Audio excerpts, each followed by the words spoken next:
Halo, di video kali ini saya mau unboxing dan review Moondrop Miat 01. Miat itu singkatan dari Mobile Internet Audio Device. Moondrop itu dikenal dengan produk audionya seperti earphone, TWS, DAC, dan portable CD player. Dulu ada smartphone yang memiliki hi-fi audio yaitu LG V60. Namun sayangnya LG sudah vakum dari dunia smartphone. Kini kesempatan Moondrop untuk melangkah ke depan dengan merilis smartphone yang fokus ke kualitas audio, yaitu Moondrop Miat 01. Kita buka boxnya dulu. Di sini ada HP Moondrop Miat 01, ada SIM ejector, ada buku manual, tapi ini bahasa Mandarin. Ada kabel USB Type-C, kualitas kabelnya terlihat cukup bagus, dan tidak ada apa-apa lagi. Saya sangat suka dengan desain HP-nya. Bentuk sudutnya tajam, di atas dan di bawahnya datar, dan bisa diberdiriin. Menurut saya desainnya itu anti-mainstream. Sekilas mirip dengan HP Red Magic 9 Pro, tapi dia versi yang lebih simple dan tetap kelihatan futuristik. Dan di bagian atasnya ada menonjol seperti ini, harusnya itu ruang untuk chip audionya. Bodinya menggunakan plastik dan kelihatan sangat mudah lecet.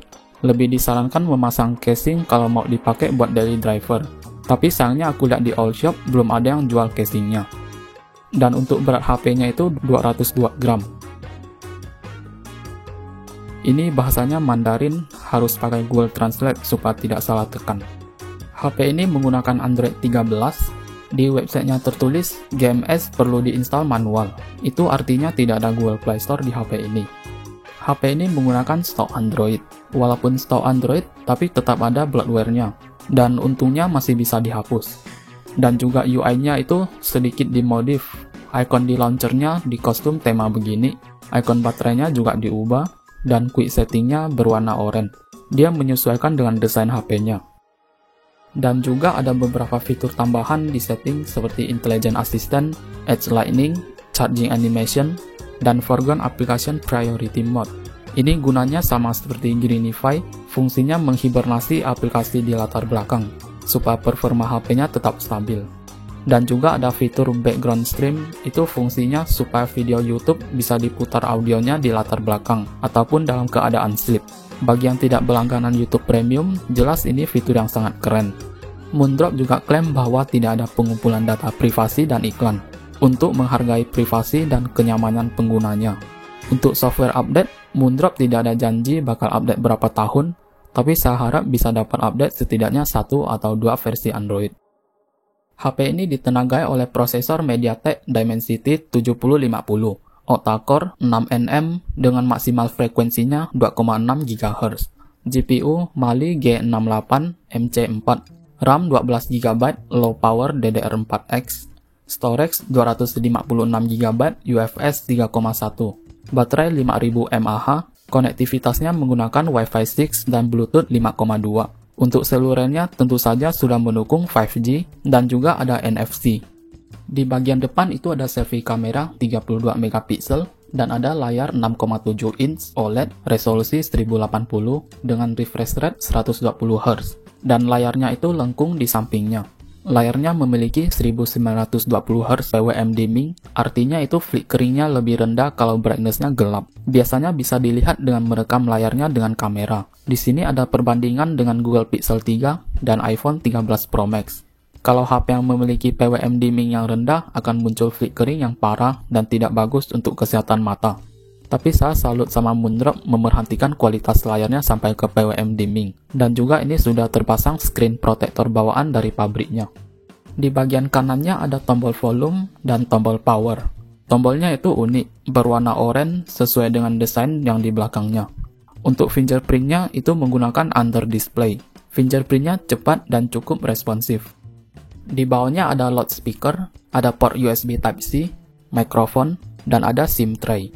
SIM tray-nya itu hybrid dual SIM nano dan mendukung micro SD card sampai dengan 2 TB. Port USB Type-C-nya mendukung USB 3.1 5 Gbps, power delivery 33 watt, dan mendukung OTG. Untuk speakernya itu sudah menggunakan dual speaker, ada di atas dan di bawah. Berikut ini ada perbandingan suara speaker dengan iPhone 13 Pro Max.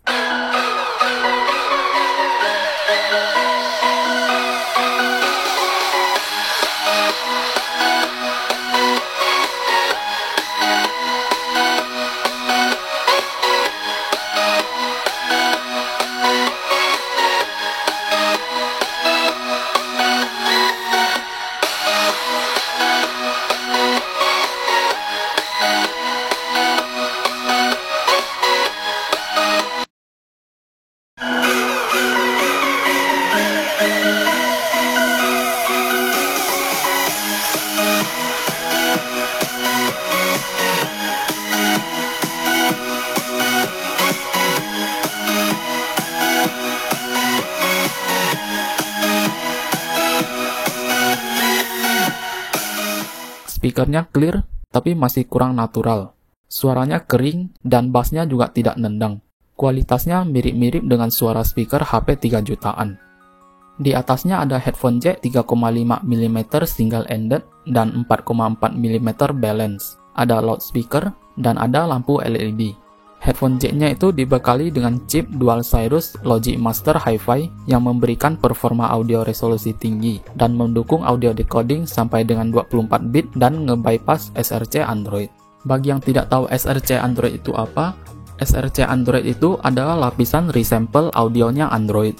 Jadi tiap kita putar musik lewat apapun seperti Spotify atau Apple Music, SRC Android itu akan otomatis resample audio menjadi 48 kHz. Walaupun source-nya itu high-res 96 kHz. Memang bisa diakalin dengan aplikasi USB Audio Player Pro, tapi dia cuma bisa menggunakan layanan Tidal atau file high-res sendiri, dan tidak mendukung Apple Music dan layanan streaming lainnya. Dengan HP ini bisa bypass audio resample-nya Android secara keseluruhan, jadi mau putar musik dari sumber manapun tetap outputnya bit perfect dan tidak di resample. Saya coba tes menggunakan DAC Audio Quest Dragonfly, dan memang indikatornya menunjukkan sesuai dengan audio source-nya. Kalau di HP lain, dia akan tetap 48 kHz, walaupun sudah set kualitasnya ke lossless di Tidal. Untuk kualitas audionya lumayan flat, bassnya asik, dan detailnya juga dapet. Dan separasi suaranya bagus juga. Menurut aku detailnya sebanding dengan DAC Dragonfly ini, cuman Dragonfly dia bassnya lebih santai. Di bagian belakang ada flash, ada mikrofon, ada kamera utama 64 MP, dan kamera ultrawide 8 MP. Di website Moondrop tertulis kameranya tidak bagus, tapi berfungsi. Kameranya sebenarnya bagus, cuman yang bikin dia jelek itu softwarenya. Ini hasil gambarnya detail banget, tapi warnanya anjlok. Dan ada satu masalah, kalau kita tekan fokus kameranya terus jepret, hasilnya kayak ada efek gitu. Tapi kalau kita langsung jepret tanpa fokus, hasil fotonya malah lebih bagus. Menurut aku ini sangat mengganggu pengalaman pengguna. Untuk performanya saya tes benchmark menggunakan Antutu dan mendapatkan skor 555 ribuan. Saya coba main game GTA San Andreas Definitive, itu menurut saya tidak playable. Dapat frame rate sekitar 15-25. Tapi wajar sih, karena ini prosesornya mid-range, jadi kita tidak bisa berekspektasi tinggi. Untuk penggunaan sehari-hari seharusnya udah mulus banget. Jadi kesimpulannya apakah HP ini worth it untuk dibeli? Menurut saya tidak worth it, karena di harga 10 jutaan itu bisa dapat HP yang jauh lebih bagus. Kecuali Moondrop ada masuk ke Indonesia, mungkin harganya akan lebih bersahabat. Tapi di sisi lain mungkin HP ini buat orang yang mau menikmati musik berkualitas tinggi dengan praktis. Tinggal colok di audio jack-nya dan tidak perlu ribet pakai dongle DAC lagi. Demikian videonya, sampai di sini saja. Sampai jumpa di video berikutnya.